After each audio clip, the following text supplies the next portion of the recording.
peraturan di Saudi Arabia sekarang super ketat. Jangan sampai nanti ada yang tidak memegang visa haji tapi nekat untuk melakukan perjalanan ke Makkah, itu nanti akan berhadapan dengan petugas.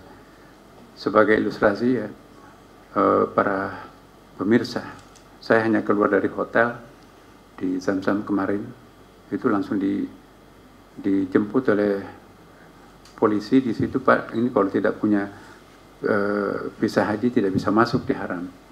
Saya tidak pernah melihat tanah haram di Masjid Haram itu kosong, sehingga orang bebas mencium Ka'bah, bahkan mencium Hajar Aswad. Itu hanya satu salat fardu, itu hanya satu baris ya, satu saf. Kenapa nggak bisa masuk? Even itu adalah warga Saudi sendiri. Kenapa? Karena begitu ketatnya pemeriksaan. Tasrifnya itu luar biasa. Nah karena itu saya menghimbau kepada warga masyarakat bangsa Indonesia agar hati-hati, jangan sampai tergiur dengan pujukan-pujukan, ada yang menjanjikan, dan itu dendanya ada. Kalau itu nanti ditangkap, itu peraturan yang saya baca kemarin itu didenda dengan setara 400 juta rupiah, dan kemudian juga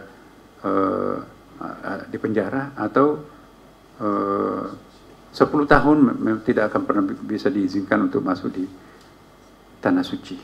Nah ini jangan sampai terjadi. Yang terakhir sebagai pengantar saya adalah terutama yang berangkat pertama ini save energinya. Jadi energinya itu di saving ya, jangan sampai nanti mengumbar energinya, pokoknya dipaksakan diri untuk melakukan arba'in walaupun kurang sehat. Akhirnya nanti pada hari hanya tidak bisa berbuat apa-apa karena sakit. Jadi saya minta pada kloter pertama ini jangan memaksakan dirinya untuk sampai begadang, mengaji dan seterusnya. Tetap kita beribadah, tapi pada saat yang bersamaan ukur kesehatan kita juga. Jangan sampai nanti boros energi di sunat tetapi habis waktu untuk melakukan kewajiban. Jangan mengedepankan sunat daripada yang wajib. Nah inilah harapan kami semuanya, dan sekali lagi terima kasih kepada media baik yang ada di sini maupun rekan-rekan media yang ada di Tanah Suci sekarang. Dan mungkin kali inilah paling banyak media yang kami libatkan, karena bagi kami media adalah partner yang sejati untuk menyempurnakan pelaksanaan ibadah haji. Terima kasih. Mungkin ada rekan-rekan dari tambahan nanti bisa ditanyakan. Silakan kalau ada pertanyaan. Pemilihan nusuk ya, dam di negerinya. Saya bilang kami akan konsultasi dulu dengan Majelis Ulama, karena kami pemerintah tidak berhak menentukan urusan fikih. Walaupun kami juga sedikit tahu ya, tetapi ada pihak, ada institusi yang berhak untuk memberikan fatwa. Pemerintah tidak memberikan fatwa tentang sah atau tidak sahnya suatu ibadah, tapi itu domainnya Majelis Ulama.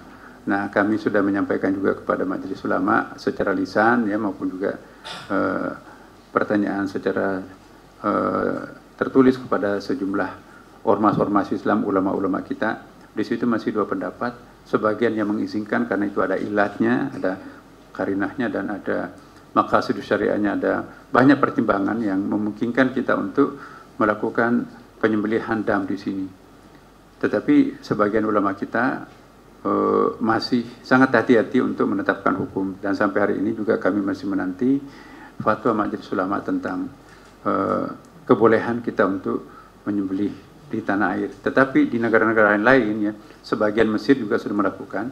Saya juga ketemu kemarin di Madinah, ketua Majelis Fatwa Mesir, ya saya katakan boleh nggak kami menyembelih di tanah air? Ya tergantung negaranya katanya. Kalau di Mesir ya belum dibuka secara umum, tapi sudah ada yang melakukan. Tergantung negaranya. Kalau di Indonesia tidak rasakan ada kepentingan mendesak, ada alasan yang khas, itu fikih bisa mengaturnya. Kan ini kan menyangkut masalah fikih ya kan. Saya juga nanya langsung ke Menteri Agama Jordania, juga alasannya sama ya. Nah, tetapi Turki dan juga sebagian negara itu sudah melakukan.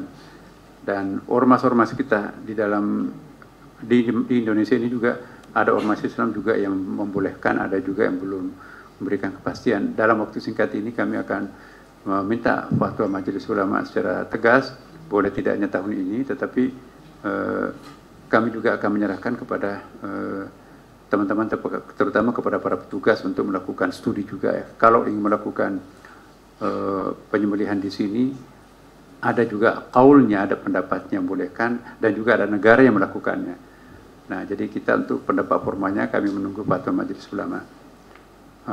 Kalau hewan kurban saya kira lebih mudah ya, karena orangnya ada di Mekah, tentu bisa juga berkurban dengan berkorbannya di Indonesia. Tetapi yang jadi masalah ini adalah damnya.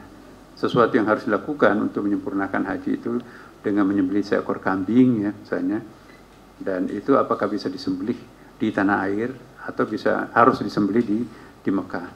Nah, pertimbangan Saudi Arabia juga kemarin waktu kami berdiskusi, sebetulnya Saudi Arabia itu juga memberikan dukungan, bahkan itu bisa meringankan bebannya Saudi Arabia ya, karena bukan lagi Saudi Arabia nanti akan mengalengkan, mengirimkan ke tempat-tempat yang akan dituju, kemudian juga melakukan pembersihan, menyembelihkan fasilitas penyembelihan.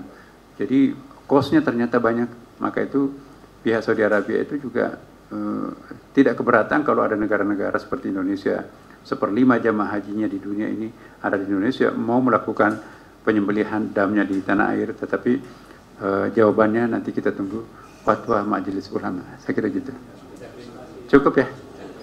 Jemaah Indonesia itu ada sekitar 773 orang. Sehingga waktu itu saya sempat diajak bicara lah oleh Menteri Haji yang juga bekas Menteri Kesehatan, jadi teman lama saya, dan juga Menteri Kesehatan Saudi. Mereka intinya menghimbau agar kalau bisa kesehatan jemaah Indonesia itu ditingkatkan. Karena kalau kematiannya tinggi, ini akan berdampak negatif ke pengetatan syarat-syarat jemaah haji Indonesia berikutnya, dan juga harga dari premi asuransi yang harus dibayar oleh jamaah haji Indonesia berikutnya. Jadi kalau kita tidak benar-benar menjaga status kesehatan, kesakitan dan kematian masyarakat Indonesia, nanti berdampak negatif ke jemaah haji berikutnya.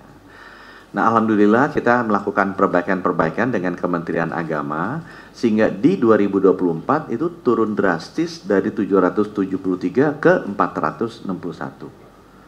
Ya, penurunan ini disebabkan karena ada perubahan cek kesehatannya, prosesnya dilakukan lebih awal, ada pengetatan juga dari cek kesehatannya, dan juga dari proses pendampingannya.